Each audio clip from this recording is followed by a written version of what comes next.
Hello viewers, welcome to 7 p.m. news with me Ruth Wairimu and my sign language interpreter doing the voicing arranged to be watched. Let's focus on our news. KCB Bank Limited on Saturday held discussions with Science Media Kenya to explore a partnership aimed at advancing inclusive banking solutions for the deaf community. At the center of the talks was assistALL, a mobile application that provides on-demand sign language interpretation services remotely. Their app is available on Play Store, iOS, as a web application, and as a mini app on the M-Pesa Super app. KCB noted that the move aligns with its brand promise for people, for better, and is part of its broader commitment to ensuring financial services are accessible to all, regardless of disability. Thank you very much, Rosalind, for this opportunity, and of course the KCB team. We've been at it for some time, starting from the partnership on Science TV, which is a sign language TV station broadcasting in sign language voice over rights. These are part of my team who host shows on Science TV. Ruth hosts the classroom, and Videlis hosts the voice, which actually brings out the voices within the communities. And looking at what KCB is for people for better, then the voice and the community becomes something very integral. So just a high level, Science TV was started in 2017. And the reason was I had a deaf sister. And the challenge she was having when she's watching TV that particular time really made me to think of how do we make sure that communication is inclusive for the deaf community, but at a greater extent the persons with disabilities, because the issue with positive role modeling is critical to make sure that the community is able to look at them wholesomely when they are going through their life. So we thought about how do we make, because we had interpreters that were not working, how do we put them in a platform whereby they can serve virtually? That's when we came up with assistALL, which provides sign language interpreters on demand virtually through video and audio. So, and the app has now been deployed, currently working in 3 counties, that is Busia, Mandera, and Nairobi County, helping the deaf to be able to get sign language interpretation. So having worked with KCB from about 2019, especially on the communication aspect on TV, the question was, we'll be communicating to these persons with disabilities who are also the deaf, but are they being served well when they visit our branches? And I had a case scenario whereby one of my staff, I will not mention the name, had to come with a staff from KCB. She wanted to take a loan. She had to come with a staff to be able to be interpreted at the office. She said, now you can't hear me. Let's go to the office whereby someone will help you understand me. And to me, that was Eureka moment, like how do we help now these people to be served at the branch, at the comfort with the staff? That's why we started this communication and conversation with the KCB team to see how we support now having the solution and knowing the pains that PWDs have, and she'll be explaining later on how this happens.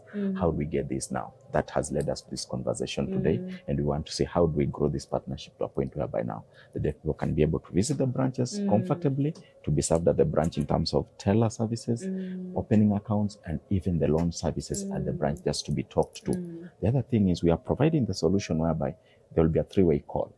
So that if a deaf person was to lose an ID or an ATM and they want to call KCB and report, how do we tune the call center to be able to, the deaf calls free of charge through the solution, the call center receives and it looks for an interpreter, so that they have now a 3-way call whereby the deaf can be able to say, I've lost this, can you block? Then he'll be advised, we've blocked, please go to the branch.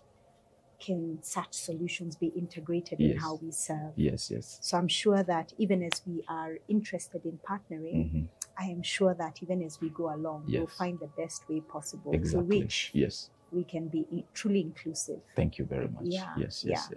And just top level also that we have right now currently 601 sign language interpreters. On the app, we've now done 100,000 minutes, especially within the healthcare, whereby deaf people have been receiving now this solution. It's really helping them. And you find that as we are going to that level, it's really going to be important. As you've said, we integrate all the risk factors that are involved to look at the ethics. And that's why during the training that we'll be having with your team, we'll also be having sign language interpreters. We are going to train on the ethics that involve banking information. I've just done, let me say, the calls that I did. So you can see that my app, a day ago, right? I called and it costed 31 shillings. So this money moved to the interpreter. Half, almost. No, this is 15 shillings. 31 seconds for 15 shillings. Sorry. Right? So what happens is the interpreter on the other end will withdraw through M-Pesa.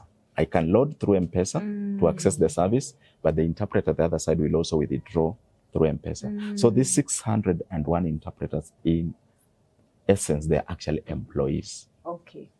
Because they are waiting for calls. What they need is to be on the app and have a strong internet, and you'll find that. So the app, again, it gives, for example, if you look at when someone is getting rated, the app, what it does is it also rates and brings that interpreter on top, right? The interpreter will now be on top of the one who is the app is bringing on top. Yes. Because now it depends availability, how busy is it, and how the system is working. Yes. International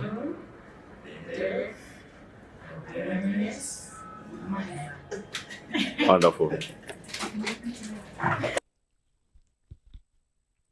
On to our other news item.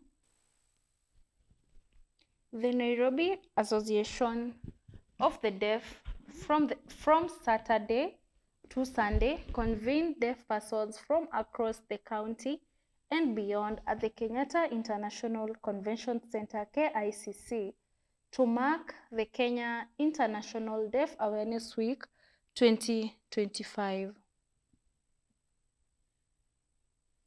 Held under the theme, No Human Rights Without Sign Language Rights. The celebrations provided a platform for the deaf community to raise critical calls for action, from greater inclusion of deaf artists in the entertainment industry to the implementation of policies currently under discussion at both the national and county assemblies. Speaking at the event, Light for the World County Director Richard Mativo emphasized the urgent need for qualified sign language interpreters across the country, noting that this would help bridge communication gaps and foster inclusivity.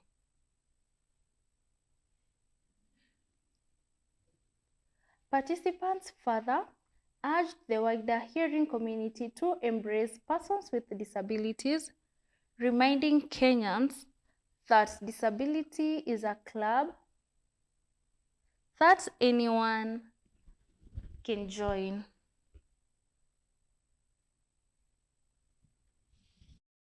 My name is Ambassador Anne Wanjohi, Director, Liaison and Partnership in the State Department for Diaspora Affairs in the Ministry of Foreign and Diaspora Affairs. And today we are here to mark the World International Day Week for the Deaf, and really excited that we can mark this in our country. We have a charter which has been interpreted, and it will be inclusive of the people with hearing disability. My name is Mr. Kibet Evans, SRMPC.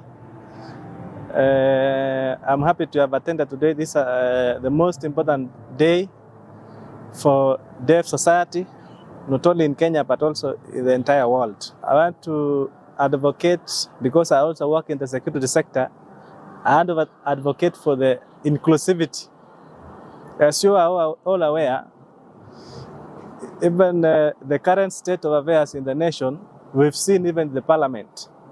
the parliament, the county assemblies, even other sectors that I may not be able to mention them all. They have offices or slots that are designed, that are made for people with disabilities. But when you come to deaf society or deaf people, we've never seen not even one. For example, in government institution, for example, we have, for example, let's begin with the security sector, the National Police Service. We don't have even single. It's only that what I've seen the most recent time is the National Youth Service, whereby I saw in one of the TV stations in the news that a person who is a PTI, physical training instructor, is one of this society of the deaf. My name is Washington Sati, and this is my sign-in. And foremost, I want to appreciate Nairobi Deaf Association leadership, led by Abdi Abdile and his team, the organizing committee, for organizing this amazing celebration. And this is an important week all over the world, not only unique to Kenya. And we know during this week, we get an opportunity to show the world the abilities that the deaf community have. We can have lawyers, we can have doctors. Thank you for work well done. And as the theme of this year says, there's no human rights without sign languages rights.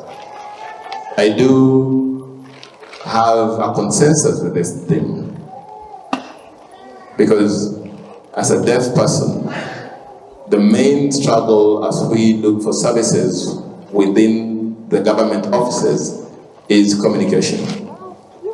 And it is our hope and prayer that government offices will be accessible for us.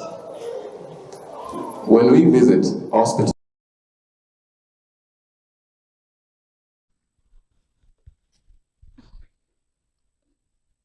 Moving on, Public Service Cabinet Secretary Geoffrey Ruku has accused former President Uhuru Kenyatta of inciting Kenyans against the Kenya Kwanza administration.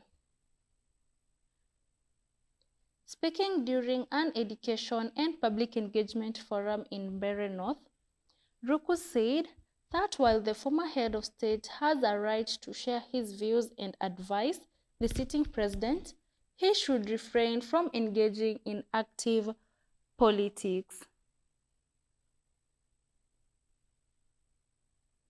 The CS also clarified that the Linda Mama program was not scrapped but replaced with Linda Jamii, which he said is designed to provide cover for the entire families rather than mothers alone.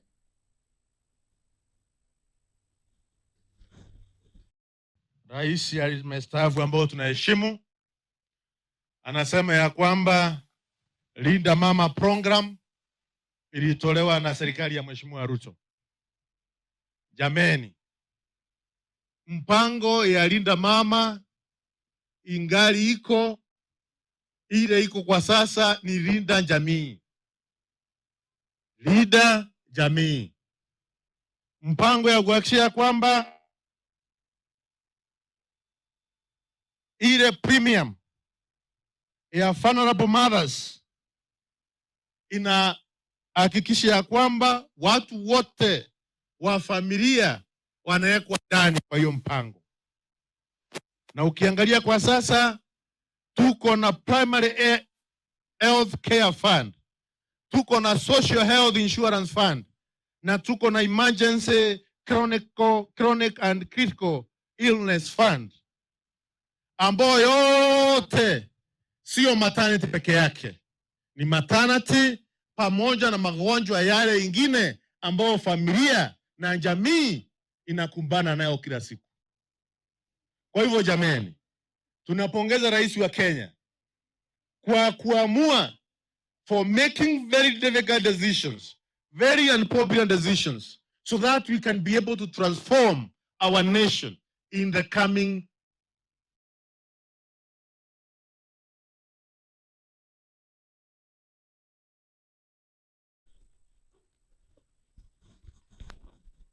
On to our other news, Trans Nzoia Governor George Natembeya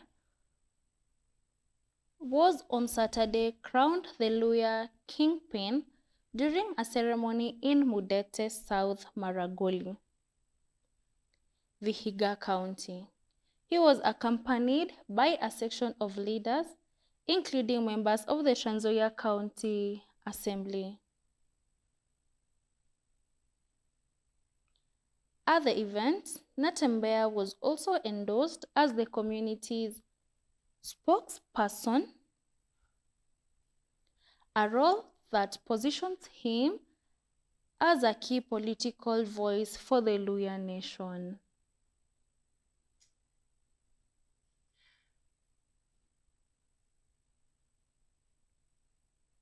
In his acceptance speech, the governor said the Luhya community had suffered long-standing divisions fueled by a few leaders and called for unity to strengthen its political bargaining power. Tusikubali tena watu wetu tugawanywe kwa misingi ya kikabila. Lazima watu waseme kwamba kuna kule magharibi watu wako united, wako very powerful, wako very strong, kwamba masuala haiwezi kuwa complete kabla jamii ya magharibi imeulizwa. Kuna watu walitupangia njama, wanajua kwamba ukiunda serikali usipoweka Mluhya hapo watasema hii serikali hajakuwa balance. Wanachukua mtu mmoja wanaweka hapo, wanachukua mwingine wanaweka hapo, lakini hana madaraka. Munapewa kiti watu wawili, Mudavadi anasema ni namba 3, Wetangula pia namba 3. Namba 3 mko watu wawili. Mkifika hapo kila mtu anataka kukaa kwa hiyo kiti. Munang'ang'ania kiti mpaka nyinyi wote mnasimama tu amkai sasa. Hiyo aibu atufanye nini? Hatutaki, si ndio? The push for autonomy of junior schools is gaining momentum, with more counties backing the call to streamline management of the country's education system. Teachers say the move will ensure efficiency and improve service delivery in learning institutions. They are urging the government to fully embrace the competency-based education CBE framework, insisting that junior schools should be run independently for better coordination. The teachers further want the administration to adhere strictly to the 2633 system as originally envisioned, arguing that constant policy shifts risk destabilizing education reforms. I want to tell the government categorically that for the success of the junior secondary school, they must listen to the junior school teachers, because we are the wearers of the shoe. We want a clear career progression where we are. Currently, there is operational issues in terms of administration. We have harassment by our teachers. We want a clear CPD. We call upon the government, the Ministry of Education, the Teacher Service Commission to immediately look into this issue for us to see light of the day in our system that calls for 2633 system. How we plead, and we are really demanding that the government becomes very clear and it brings in the issue of autonomy in GSS, autonomy in games, autonomy in music, autonomy in drama, and autonomy in administration. Bila kufanya namna hivyo, tunataka tuseme namna hivi kama Kupe Bungoma County. Demonstration itakuwa kuanzia Monday mpaka Friday. Kuanzia tarehe 1 mpaka tarehe 31. Kila mwezi tuhakikishe kwamba tumepata hiyo vile vitu tunataka, ndipo tusimame.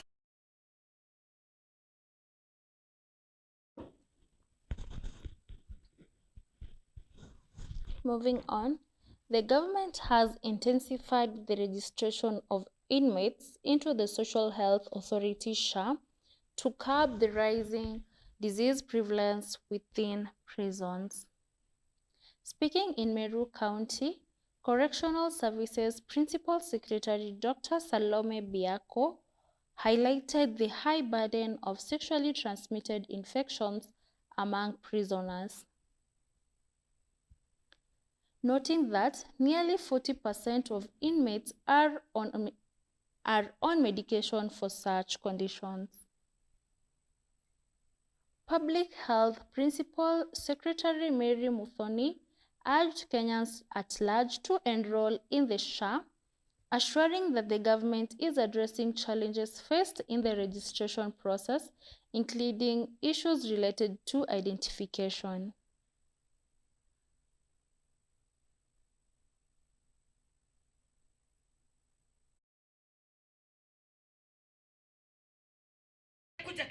Prisons are overcrowded. My prisons are overfilled. Kwa sababu gani? Sexual offenses. Na hiyo inaleta mashida zingine. Gonorrhea imepanda, syphilis imepanda, HIV imepanda. Mimi sina pesa za matibabu. Watu wakienda hapa chini mahospitali za chini, wewe ukuwe umejiandikisha tu. Na hata ukiwa kwa hiyo laini, ujiandikishe ukiwa hapo, hiyo jina yako inakuwa activated. Hata utapewa kadi, wewe unahitaji tu ID yako. Sasa mimi ni venye ningesema, kwa sababu ninajua kuna huduma center hapa Meru, watu waende wachukue ID.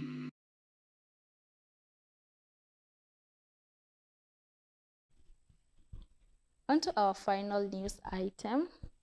Lawyers representing Edward Gituku arrested over alleged trafficking of Kenyans to Russia say he illegally facilitated the relocation of more than 1,000 ex-KDF officers.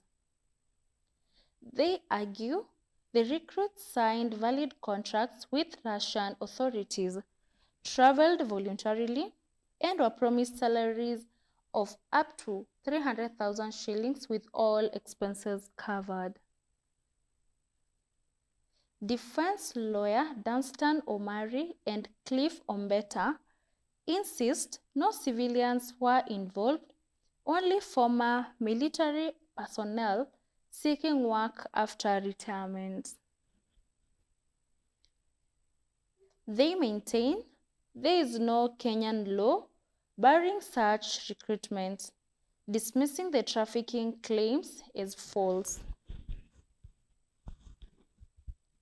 The DCI, however, maintains the scheme was part of a trafficking syndicate, citing a raid in Athi River where 21 Kenyans were found preparing to leave.